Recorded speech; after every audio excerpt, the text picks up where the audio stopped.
and the passion of the youth. For decades, our Kenyan politics has been characterized with party, passion, loyalty, and personality. But there is a young generation that has come up to challenge all those. Now, we want to discuss how their challenge and what they feel might be used or used with the older generation to come together and posture rather or create a new political culture that will know no boundaries in terms of age, personality, and loyalty. Now, joining me in this discussion is Mr. Fred Osiro, who is the Secretary General, Kabila la Vijana. Thank you so much for making time for us. Thank you very much. And of course, next to him is Mr. Odoyo Owidi, a senior political analyst, Kenya and beyond. Thank you for joining us. Thank you and congratulations for going live for the very first time on Red Ring Media. Indeed. By the way, we are live on YouTube and Facebook. Make sure to catch up there. And of course, Mrs. Davin Akenyi, a prolific lawyer and a business lady. Thank you so much for joining us today. Asante. How are you? I'm good. Okay. Now, I want to begin this conversation with asking you, Mr. Osiro, what do you feel about the current Kenya political culture? Has it involved the youth more? Thank you very much, Emmanuel. Yes. So we are talking about the Kenyan political culture and how we can bring a common understanding between the young people and the older generation. But we cannot begin to have that conversation if we are not honest with ourselves. I always emphasize the fact that if we have to find a balance between the young generation and the old generation in terms of political discourse, then the older generation, for example, needs to start having honest conversation, including the young people, honest in any discussion. The young people should also not just be very critical without reason. So if we have that balance, reason versus honesty, then we are able to have a very honest conversation, politically. Mr. David, you're not honest. You know, when people disagree on an issue, honesty or dishonesty, right or wrong, all that it means is people have different information with them. If they had exactly the same information, two people who mean well will never disagree. Or sometimes they understand the same thing differently. But again, understanding of issues depends on the information one carries around. So why the old generation and the young generation most of the time don't agree on issues is because they have different sets of information. Sometimes you find the young people have information they have acquired during that period of their adult life. It may not be long. For example, if you are 24, maybe the information you are carrying are those that you are gathered between the age of 17 and that 24. That's about 7 years. Yes. You find an old man who is carrying information gathered in 40 years. Some of them that is using as a precedent, some of them is using to determine what he thinks about what is going to happen. With that set of different information, the young and the old tend to agree. But if the young would accept to listen to the old, so that they have the same information the old have and the same experience, they will never disagree. Oh, thank you for that. Madam Davin, I would like to get you to get in. Do you believe that there is a genuine generational shift in our politics? Yes, there's a general shift in politics, literally. I think in the past you would see probably the older generation used to flog the political positions, but now there's that mixing of things. There's the older generation and the younger people also in the political setups. Yes. Okay, yeah, this is a nice one. And Mr. David, I would like you to come in here because there tends to be a feeling that the young people have been sidelined on the decision-making table. I do agree to an extent, but I don't think the sidelining is negative. It is largely very positive. For example, I had one time sat on a set. Incidentally, it was with you. And the problem was the younger people wanted jobs that from where I sit were meant for very experienced people. For example, at that point in time, we were recruiting the chair of IEBC and the commissioners. And I remember there is a gentleman who declared that this time round the chair of IEBC should be a younger person. But as I spoke here earlier, I said one of the reasons why people disagree is having a set of information that is different. Yes. So the kind of information the older people have gathered over the years, it makes it easy for them to manage institutions like IEBC. For example, if you were here with me when we had the first multi-party elections in 1992 up to today, and you have seen how the election chiefs have acted and what are the results of their actions and how did they handle the ensuing disagreements and agreements, then you understand that experience is necessary in every field. But again, the younger people also need to understand whatever the old people are eating now, they will eat it. Actually, it is a fixed deposit for them. They will definitely get there. But if an older person has moved up the ladder and you stop him, you want to bring a younger person to skip, he may just go, so we'll never get it. So I think there are a lot more opportunities for the younger people than they are for the older ones. And when they walk that path until they reach the opportunities for the older people, they will be old enough to handle those things with the experience they have gained over the years. So I think what we need to do is to understand that the younger people are not another tribe, they are not another race, they are part of us. They are our sons and daughters, and whatever we do, when we give way for them. But I don't expect us to go the Congo way, where leaders, the youngest is 78 and the oldest is 98.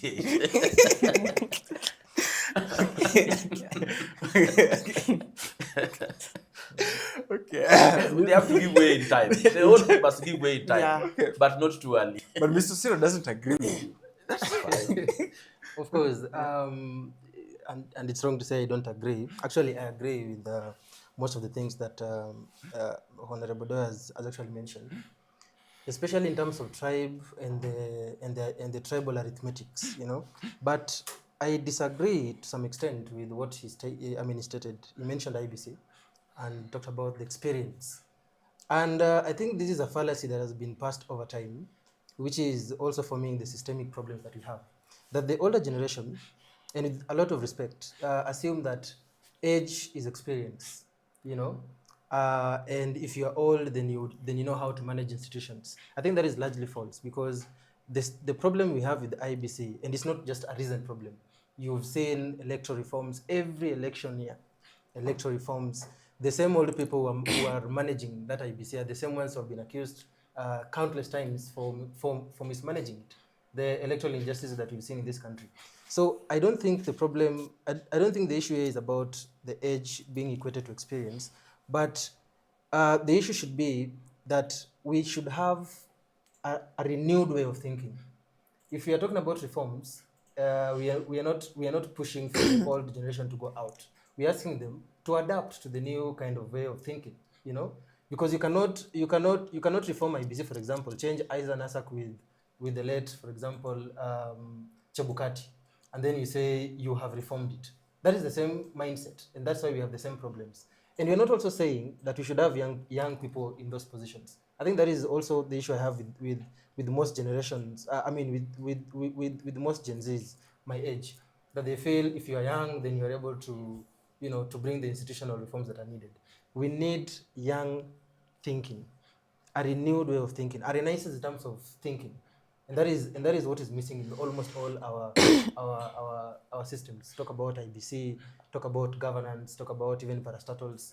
We have a group of old people who are recycling their thinking and then leaving the youth at the periphery of every decision making, which is a problem. Madam Davin, Yes. Mr. Cyril is talking about that age isn't equivalent to experience. Do you agree with that? Yes, I do. I think you can find probably someone is 25 years old and they have more experience, or there are people who have learned so much, while others are 25 and they're still at the same level as someone who would be 18 years old. So I think what I would agree a little bit with what Mwalimu said, leadership needs people who are calm, people who can make decisions and I think the youths tend to be so radical. Yes, the youths are so radical, of course. They are so energetic, they are radical, they need changes, like they need it right now. But then for decisions such as like being a chairman of IEBC, you need to have a relaxed mind to make decisions. And I think it needs someone with a lot of experience, not probably the age, but someone who is more experienced. Yes. And not just go out for a youth who is so radical and yeah. All right. Okay, you want to add something? Yes, Okay. where I have an issue is the issue of experience. I have not actually said when you are old, you are experienced. What I'm trying to say, you cannot be experienced without being old, because experience is gained over time. So as you do something again and again, you discover how you can do it better, and also you discover the mistakes that you make and the solutions to those mistakes. So older people can have experience or not, but you can never have experience if you are not old, because experience requires time. But as David was saying, there is something what I call the lack of history. The younger people do not have the benefit of history. The younger people tend to be reckless, and I'm talking from experience because I was once young. And then the younger people have a lot of energy. So if they choose to break your neck, they don't need to hit you twice, just once. And then Energetic, yeah. finally, the younger people tend to be purists. They want perfection. But older people, we learn that actually nothing is really perfect. Not even the earth that we say is circular is perfect. Everything takes natural paths. Rivers tend to meander around obstacles and so on. Nothing is perfect. Even the things that were created by God, nothing is perfect. So that is what the younger people need to learn through experience, that nothing is perfect, so they stop being purists. Also, they need patience. So recklessness and acting too fast is also not necessary. And then consulting history. That is what I wanted to say. Okay.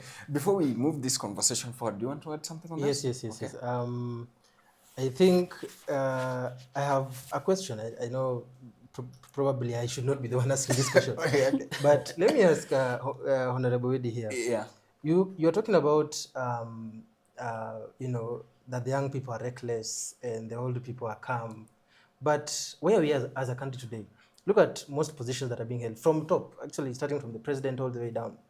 How many young people occupy significant government positions that can change policies in this country?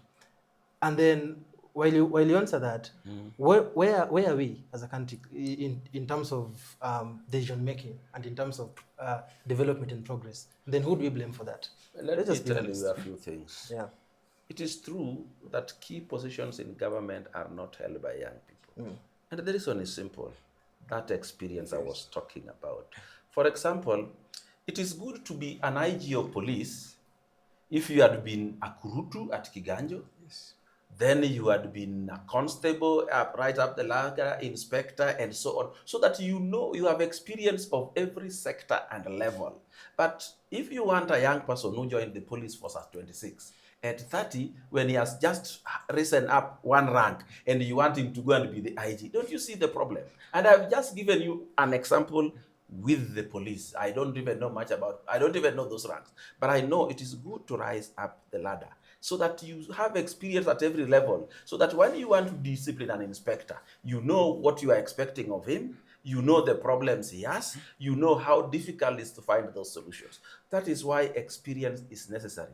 By the time you are at the top, you had risen the ladder and know how things are done at each level. So when you are dealing with the management at those levels, you know what to expect. The police were killing the young people when they're demonstrating. That is what. Okay. It's right. It's right. I need to handle that also. That is the experience. And I can tell you as we sit here, if those policemen who are killing the young people, many of them were also very young people. And you saw the guy who shot a man in the street. Was that an old man? that policeman. He was taking And do orders you from- think he didn't take orders? He was taking He orders. didn't even have a police radio. How did he They take were orders? told. No, They were no, He told. they didn't weren't even have a sold. police radio. No, Where they did weren't he sold. They were not sold. There were no there were no loudspeakers telling him now shoot that one. He did not Systemic even have a problems. police. Systemic problem. You don't need a direct order. Let- You need to look at your boss. Oh, Where is your boss thinking? Where is he getting his school of thought? You need to look at. You need to refer back to. By the way, let's be honest here before you move on. Yes. And I love. I mean, I like the point that he's mentioning, but his examples are largely very poor because, for lack of a better word, because he talks about IBC, then now he talks about the police. These are everyone, including the Gen Alpha, knows that we have a problem with our policing, a very serious problem in this country that we still need to resolve. So good point, but bad examples, and they are actually showing that the system is actually broke. It's actually broken. In terms of? Because if a police is going to go to the street to calm demonstrators, to calm, people who are protesting, which is actually enshrined in chapter 4, then he goes on and shoots. He doesn't need to shoot to get an order to shoot. He only needs to refer back to what the system says about handling mandamanos. What will my boss do? Not You know, okay. will I be really held accountable? And then he shoots and then he walks away. Okay. And then We have days gotten your later- point. I think- Let him respond. Give me the David wants to say something. Okay. I'll Yeah, come back to that. I think an example that is relevant in this case is probably, let's deal with Mwalimu, the Honorable. So assuming you want to become, let me just use a lady for an example. You want to become the women rep of Homa Bay County, assuming, and you've been living in Nairobi your entire life.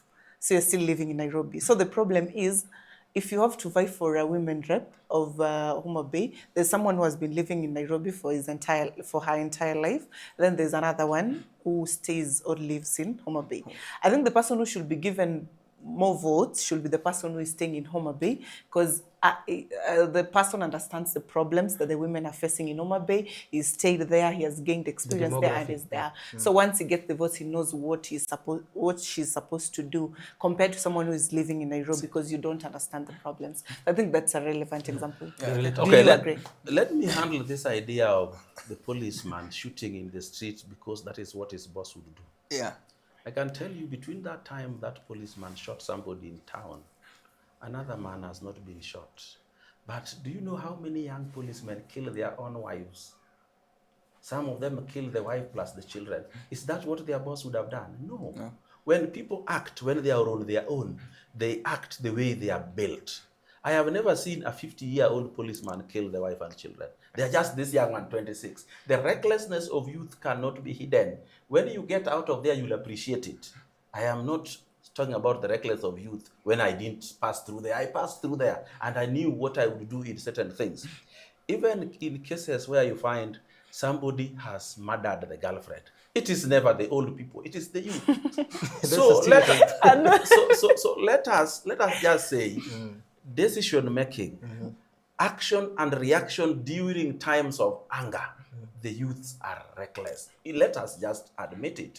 And while we are there on the streets, the policemen, young and old, know the code of conduct. And that is what they go against, not what they imagine their bosses would want. No boss would want you to shoot somebody in the street, definitely not. Because even in the interest of the government, a person shot in the street is a backlash on the government. So definitely it is. In fact, I would call such youthful policemen who shoot people in the streets, who chase a woman into a truck and stone them, who chase a police along the street and step on them from the back, as saboteurs. They are sabotaging the very government which has employed them because of their youthfulness. That recklessness, we must accept it. Okay. They should be held accountable. Indeed. Yes, Yeah. they should. They should be accountable. Yeah, but don't excuse them that they are doing that because that is what their bosses should do. No boss has done that. All right. I want us to take this conversation forward, lady and gentlemen. The youthful generation has been very much vocal in the political space, online and offline. And they have said that they're leaderless, rudderless, and they are not following anyone. So the question will be, what is their loyalty?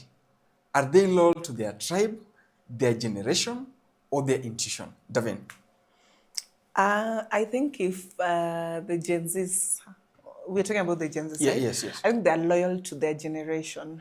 Yes, because if there's no leader, of course, for the Gen Zs. We don't have a leader, but if we see something that is ongoing and it's something that does not align well with our generation, we are just like, no, Owidi has wronged us and we are going for him.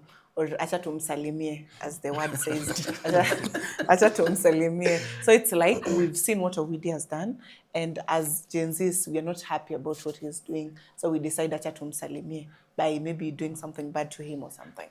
That's what. What So do you think? it's Okay. generational. Yeah. What she has just said is what I call a recklessness, because they don't want to appreciate my position that is based on the information I have, the experiences I've gone through. So them, because they are purists, they would have liked things to be done in perfection. And if I have not done in the perfection that they want, I am supposed to be salimiwan. That is where they get it wrong.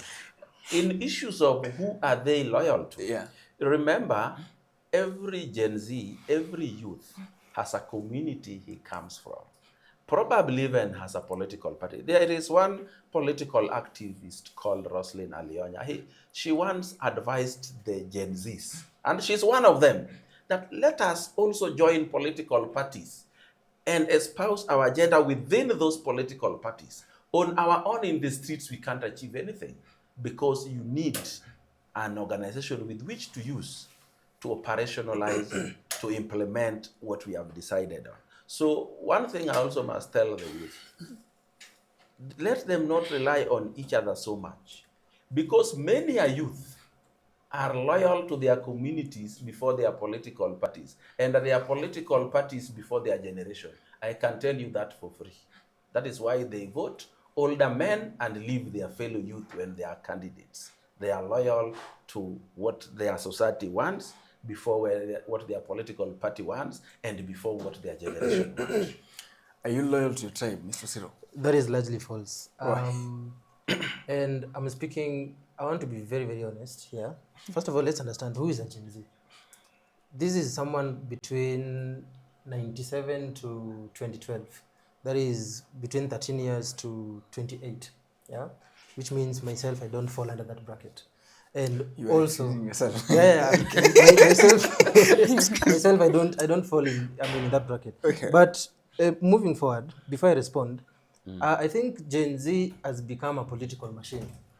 It is being used to achieve some political ends. The old generation keep referring to Gen Z and demonizing the Gen Z so that they can achieve their political goals and agenda. The young generation also relying on the term Gen Z so that they could also meet their own political agenda. But one thing that has been misinformed to the public for a very long time is that the Gen Zs, like Honorable Widi is saying here, are reckless. They don't have sound mind. They need to be led. No sound mind. They need to be led. Just listen. I've actually heard what is being trying to propagate. That they need to be. Just to discredit them so that we can bring back the party, the patronage, or the tribes, and run away from the real issues here. That's why I say the Gen Z are not loyal to their tribe. At least myself, as formerly Gen Z, I'm now a millennial. I feel, because I relate with the Gen Zs a lot. I am the Secretary General of Kabila Vijana, and most of the time I have conversations with them. They're not loyal to these tribes. They're not loyal to these parties. And people like Honorable Owedi are uncomfortable with that kind of a situation. That's why their agenda, the secret agenda that they're running around with, is to try to put them in a box that, Nyanza Gen Zs are still under ODM. And you can see ODM is very uncomfortable with it, with having young people sprouting out of the party, because they need to be caged in that box. If you go to Central, the young generation are under DCP. If you go to Nairobi, again, we are under Sakaja, we are under Babuini, we are under what? Just caging them so that they do not have, we actually stray away from the issue. So the young generation are loyal to issues, to respond to you. Anyone who conforms to the issues that the young generation are actually fighting for will win the hearts of the young generation. But unfortunately, it's a key we are giving to Honorable Widi and his friends to pick, very early. But unfortunately, they will not listen because they never listen. They always have this ego of, we are experienced, we know better than you. You should relax, we can see far, and we have the advantage of history. Who cares about history? Who cares about history? you need Let's to be know where honest. you're coming No, from, let's be honest. Who cares about history? Okay, you fought for independence. Thank you very much. Now we are fighting for relevance. Can you actually now? This is a revolution of relevance. Actually, you are not relating to the issues that young people are actually going through. Unemployment. They'll tell you you are not getting jobs because you don't have experience. We are talking about institutional reforms. So we are not putting into those institutions because you have no experience. Who is going to vote now? If they realize the generation have the majority of votes, which is true, and I think, I'd also like us to shift. Let's not talk about Gen Z. I feel it's a political machine. Let's talk about young people. The young people have the majority of votes in this country, but they want to be caged. Politics, party, tribe, so that we can stray away from issues. Already, if you have an intention of running, I believe your main focus should be addressing the issues of the young people, not caging them into some petty political parties and tribes. It will not help. Mr. Wedi, you're on the spot, eh? I do agree with that. That is what I want. I want to be challenged so that I can use the statements I had made earlier to respond that people have a problem because they don't have the same set of information. You see, when you say we want to cage the youth, when you say the youth we are marginalizing the youth, Yeah. you are completely getting it all wrong. I have told you I was once a youth and I have the experience of being there. You have not have the experience of being where I am today. True. Because at that age you think that all you know is all that is there to know. When I told you that the youth are first loyal to their communities, then their political parties, then their generation, I am very right. Recently, when we were trying to protest as Gen Zs, the very last protest, you didn't see protests in Nyanza because the people of Nyanza was loyal to their community. Their community had become part of government or not protesting. And when you say that now the youth are loyal to parties, like the youth in Luland are loyal to, no, they are first loyal to Luo before they are loyal to the party that the majority of the Luos are in. Then lastly, they are loyal to their generation. That is why it was very easy for Raila Odinga to step beside President William Ruto and the so-called Gen Zs who are protesting in the communities that Raila Odinga was largely the leader, stopped. And the ripple effect went throughout the country. When we talked about the Gen Zs and you said it is a political tool, I can't agree with you more. You are so right, it hurts.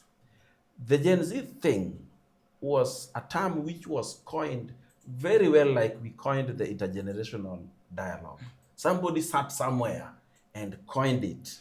And then, of course, it's something that existed, but somebody had not decided to amplify it. Once they did it and sold it to the Gen Zs, it sounded nice. It created a sense of belonging, and they wanted to belong to it. And then they sold it to the rest of the public that we Gen Zs are now protesting.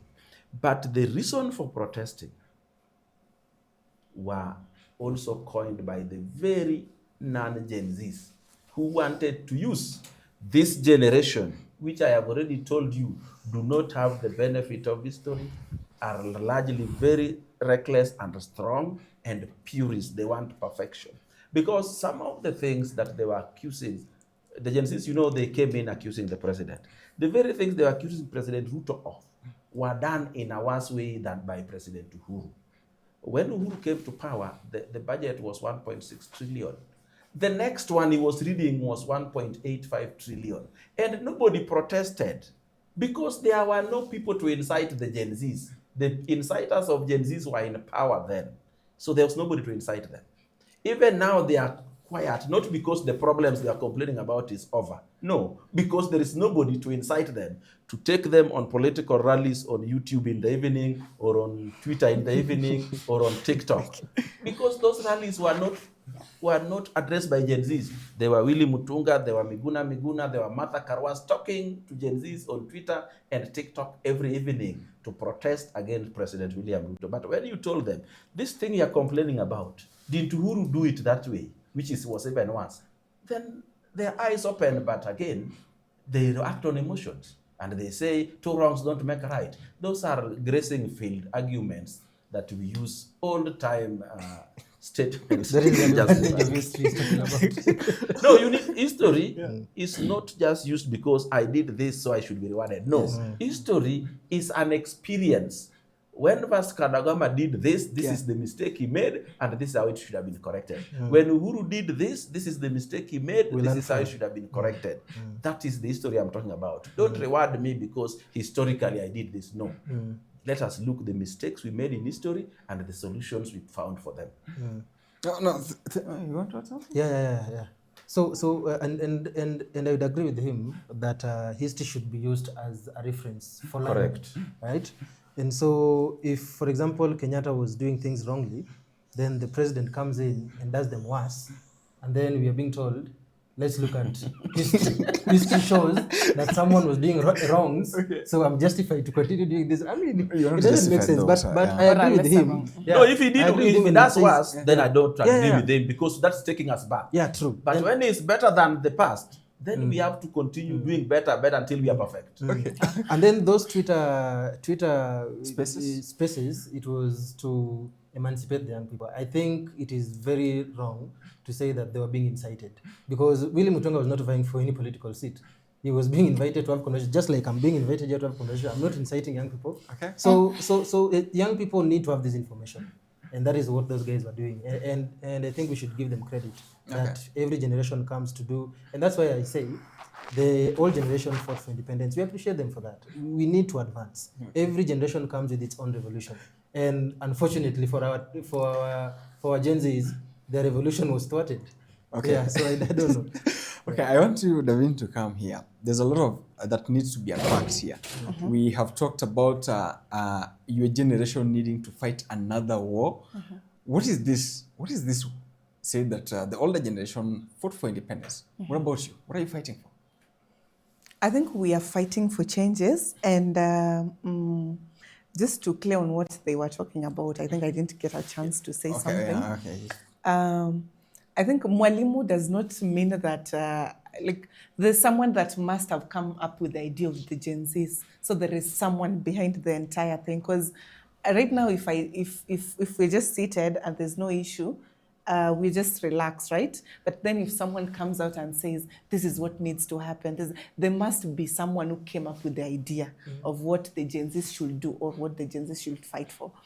And the second thing, he didn't mean that the Gen Zs are of an unsound mind, but we tend to be so active and so radical and so reckless. For instance, right now, if we are like, for instance, Emmanuel did beat a child so badly, for like older people, they'll be like, let's just report this matter to the police and let it be handled. But for the youths, watakusalimia, they'll come.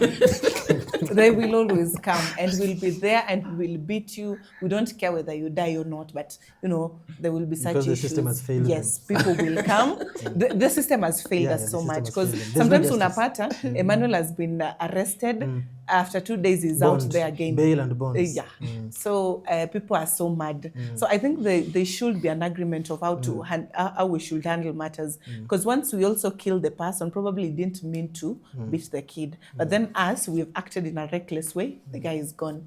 And also for the youths, for the older people, as much as they want us to take the matter slowly and be like, let's take this guy to the police or whatever, the system should also do us justice so that when someone is arrested, at least they serve their time. Because if we like, I served 5 years, we'll be like, okay, we are seeing some reforms, yes. Which is always a wishful thinking, because the system has largely failed. Yes, the system has largely failed, yes. And I agree with you. Yeah, but do you think the solution is not to beat someone to death? Yes. Probably it was a mistake and there was some recording. So I think there should be an understanding. Yes, there should be. But let me tell you something about the system. The system is that juggernaut that has all the Kenyans in it, Gen Zs included. there are places where they hold. Because when we are blaming, say, the system has failed, and that is why people died in the streets during protest, when we check out of those who pulled the triggers, they are all Gen Zs. What is the problem? The people who pulled the triggers to kill their own fellow young men were young people. And if you ask any of them, were you commanded to do that? They were not. If you look at your entire lives, you will find your father beat you when he was younger. When he grew older, he stopped beating you even if you committed the same crimes. In fact, your siblings who came younger, they were not even touched because of the calmness of age coupled with experience. Because they went through that and say it is futile to solve problems through assault and violence.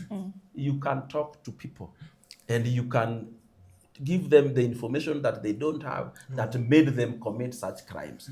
The day younger people will appreciate that people do not disagree because they want to. They disagree because they carry different sets of information. That is the problem. And Mr. Ciro, Yes. I want us to digress a little bit. We have seen a lot of the young people, especially very agitated in politics, especially online. Do you believe that this online movement can translate into a physical movement that can ordinarily propel you to what you guys are moving up for? Good question. Two things. One, online is the new way of engaging, because it is where the young people are, and I'm using the word young very deliberately, in terms of the advantage that you have in terms of votes, the people have registered. Yeah. So online is the new way of revolution and engagement. When we talk about revolution, I think people should not feel very uncomfortable with the term revolution. This was a very good term during independence and during the second liberation, and now we're in the third liberation. So, and before I now move on, you asked about what the young people are fighting for. Yes. I think this time the revolution we have now is economic and relevance. Economic revolution and relevance. The main problem my generation, millennials included and Gen Zs, are facing today is that you have a system that does not listen. You have a system that is being recycled. You have a system of people being changed, but their mindset is still the same. I'm sorry to use an example of Mudi Awori, who was at some point the youth leader. Now you've seen even jokes being passed across. I don't know if it's jokes or it's real, that Oburu Odinga is the youth leader in ODM, for example. And you see, the late Raila Odinga was the party leader of ODM, right? Now look at the new leader of ODM, again Oburu Odinga. So we are just recycling. Look at UDA, for example. The executive director, I'm forgetting the executive director, but he's an old person.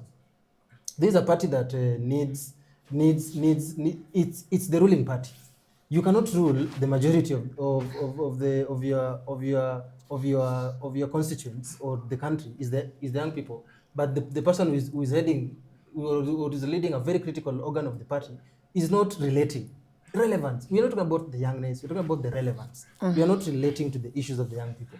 So by the time we are done with fighting for this relevance, now you will see these changes that we're talking about. And the only place to fight that is online.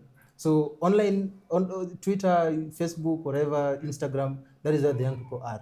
Two, the young people, some are not using the online spaces appropriately or as we would expect them to use them. When someone, for example, takes a video, sends it online of someone disrespecting the traffic rules, you would expect that the young people would actually make it viral so that they are held accountable. But then the kind of comments you get is tumsalimie, which is what I also disagree with, because violence is not a solution for anything.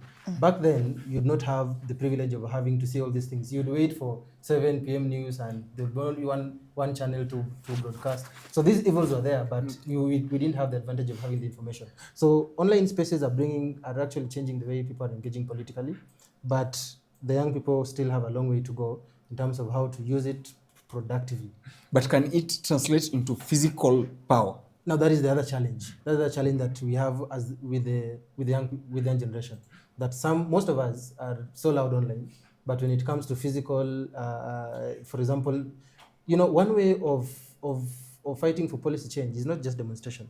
It's also filing petitions, going to court to stop some draconian policies like the one that has just been given recently, the one that was signed, Cybercrime Act. You know, you need to have people challenging these things in court, not just talking online, or you know, being what you call keyboard warriors. We type so much, but then if we now come to a point when we need now someone to go to court to challenge, now that's where people draw the line. All right. Mwalimu, I would like you to come in here. Do you think that this online activism can translate into real change in the physical world? It does not really do that, but it disseminates the information necessary for real change. The existence, the emergence of cyberspace has created a lot of speedy dispersal of information to the recipients. Actually, even the revolutions that have taken place since 2011, those ones of Tunisia, it is due to the freedom of the cyberspace where information from me can reach Kisumu in real time. Now there are people who are watching us live. The information they are getting it real time. They are not going to wait for later. And if they want to communicate, they would also do that real time. That has happened. But also we must remember that the youth is their own worst enemy. When my friend was saying that, you see, Raila Odinga was old and he was the party leader, then Oburu was the youth leader, you will find the very people who will beat you if you challenge that status quo. It is the youth. They are the ones who are ready to beat you for trying to demand change in old political parties manned by old people. But again, we also need to appreciate age. Oburu right now is the leader of ODM. That is very good. But below Oburu, we can have younger people. And in sequential order until the youngest, the lowest. So when Oburu exits, a younger people who now becomes old resumes that seat. That is a good society. But we can't have a society that is doing hop, step, and jump. You come from the bottom, you skip everybody else, you are at the top. Then, for example, if you took a 26-year-old and you made him a governor today, at 36, he has stopped being a governor, then he goes where? He can become an MCA, then an MP, then a senator, then a governor, then a president, and so on, that kind of thing. So the experience you use from being a leader in your class, you go and become a leader in your ward and in your constituency, and so on. That is the order in which things should take place. But here, hope, step, and jump is not going to help anyone. But what is the purpose of leadership? Is it in terms of age, or it's in terms of service? In terms of service, yes, born out of experience. Okay. Experience will make you serve better. For example, if you go to a driving school today, yeah, you learn how to drive. And tomorrow you want to drive a passenger bus to Mombasa. Honestly, experience is necessary, and it cannot come without age. Because as you wait to gain experience in whatever you do, you also grow old. Okay. So let us not dismiss experience on the platform of age. And there is nothing that is running away. If you have not yet become the chair of IEBC and you are still 39, you still have 39 plus 20 more years, that is to be. So there's still time. But the person you want to deny the position on the basis of his own, yet is carrying a lot of knowledge and experience, I think we are not being fair to society. Okay. Madam Akinyi, I would like you to come in here. And the question that I had originally asked is, what is it that you guys can, for example, you were fighting for something as a young person. He talks about economic revolution and relevance. Do you believe in that? Yes. I think you were talking about the online, if it can turn into physical. Yeah, yes, I think that makes a lot of sense. You'll just repeat the second question, but for the first question, I think it can lead to a physical change. Okay. I think once we communicate, assuming we're like 10 people, 10,000 people, and I have a group, and I say, I'm not happy with what's going on, this and this, can we get on the road to get some changes? Can we do this? And for the filing of petitions, it's a good one. But then you can imagine just going to court for like 8 years for one case. You see, the system has failed us, as you had said.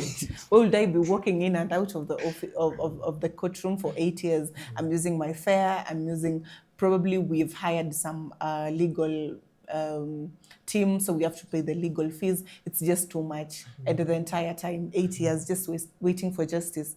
The system has failed us, and as the youths, we are reckless because the system has failed us. Because now, bitter. Yes, we are bitter. We are bitter. Yes, we are bitter. We are reckless. You We agree want on to that? do anything. Yes, I agree with Ovidio on that. Because once Emmanuel is here, still walking out scot-free, he murdered someone in his. No, we can just be. We are bitter people. We'll just go for him. But then, if the system just takes him in and they are doing what is supposed to be done, then we'll be like, that is okay. But then cases takes 8 years, 7, 10, someone walking scot-free. Of course, we are tired of the system. So I think there can be changes. If people just talk well on WhatsApp and agree on what is supposed to be done or on TikTok, then it can lead to a physical change. What was your second question? No, just my second question was that, Mr. Ciro here take that you guys are seeking relevance and economic emancipation. Do you agree with that? Yes, I do. We are. First of all, the economy is so bad. No, for some people, because of course, when you walk on the road, because when you walk on the road, we are saying, oh, the economy is so bad, the economy is so bad, and every day you see new cars, people are going to Mombasa, people are buying new vehicles and whatever. But then the economy is also so bad because so many banks right now are trying to, they've taken their cars and they're trying to, what is it called? They're selling off. Repossessing. Repossessing the cars. And there are so many cars, new cars. So the economy is so bad. Yes. Okay, you want to add something? Yeah. Yes. And just, one thing. I think Odi had said something to do with the police and the shooting, that the Gen Zs were shooting the Gen Zs. It might be that the instruction came from a higher power. Let me just explain. If you're my boss, because he's my boss, of course. Odi is my boss, right? And Odi tells me, if things go badly, just shoot the guy. Of course, I'll go there and I'll shoot. And if you ask me, did Owidi tell you? I'll say, no, he didn't tell me because I have to protect my bosses. Or I'm afraid he might come after me. So I'll just say, nah. That one I must respond. Yes, I'll be like, no, I can't do this. Yeah, I'm afraid I'll be adopted. Let me tell you. You cannot go against a higher power. You will discover that all these people, officers who have acted against the law in shooting people who are largely innocent, you will discover they don't even make contact with those bosses. And there is no way you can instruct a large police force like that, police service, without doing it publicly. You can't call them one by one and tell them. So there are those ones within that service who will come and leak that it is our boss who said so. So don't say somebody told somebody. That is recklessness of youth. When they kill, I ask you, when they kill their own children and wives, who instructs them? Which boss? Nobody. And we have seen through experience that old men don't do those things they do. So let us also just accept that at a younger age, all of us, including those who are older now, are good. But also I must remind the youth, regimes that have been changed through violence, they suffer politically and economically. Look at Tunisia. Tunisia was doing very, very well economically. Today, it is bad, both politically and economically. So is Egypt and all of these others. Some of them don't even recover like Somalia. Some of them don't recover like Libya. So if you are the way of making changes without violence, it is normally better. Okay, and I just want us to bring this conversation to a close. And before we do it, probably in 1 minute each, the youth have been divided and disunited forming political parties left, right, and center, and coming and saying what, backstabbing and what have you. What is that? That is a very meticulous plan to divide the youth. And forgive me for being very superstitious. I always believe there is, in politics, there is no coincidence. And if you find, for example, the young people, like, for example, Kasmel was a very powerful young revolutionary who was actually credited for most of the protests that happened in Nairobi in terms of mobilization. But where is Kasmel today? Kasmel was I want to use the word bought by ODM. Now he's actually serving masters, different masters. Look at, for example, there's this guy who was appointed, Fikrin. Yeah, brief. Jacobs, yes. My very good friend was very powerful then. Where is it today? He's appointed now, and we can't hear you. Look at Muhammad Ali, who joined politics in Mombasa. Was a very passionate young journalist who used to tell us things that used to happen in government. Now he's silent. So if not the system, it is the people in the system who come up with very meticulous plans to silence the young people. And a good example is this amendment that has actually been brought forward, this bill that has been signed into law. You look at the way it's trying to limit freedom of expression online. Okay. So there's always a plan to silence the young people so that the old guard can advance their political agenda, and it's very unfortunate. All right. What about you? Why is this disunity, Madam Devine? I think the general issue is people are tired. Watu wamechoka. So if you're tired, assuming now Owidi has his own party, I get into Owidi's party, I listen to the agendas, and my agendas are not being addressed. So I decide, let me go to Fred. Now that is the position of the people. People are just so tired, and people are trying to see where they can fit in. So if you go to a political party, you don't fit in, your agendas are not being addressed, you move to the next one. So I think that's the main issue. Yes. What about you, Idi, as you conclude this conversation? I think the problem we have in this country is not what we are talking about here. That cyber security laws that we are having is going to be applied to everyone, right from the president to the smallest person possible. It's not only young people who use the cyberspace. Right now we are using it here to broadcast live. We are making good use of it. But if you want to use it to insult those who think you don't agree with, I think that is where we get it wrong. When you go to my friend Makoure, if Makoure walked out of the Gen Z movement after he had discovered what I also knew before even they began, it is like taking a bucket of water out of the lake and saying the lake is dry. There are still many young people out there. Why can't they continue with the movement? Because what about if it was a physical war and Makoure died in the line of duty? Would the war stop? If the Gen Zs believe what they were doing was right and what they ought to do, the walking out of a few of them would just generate new leaders to come in and continue with what was happening.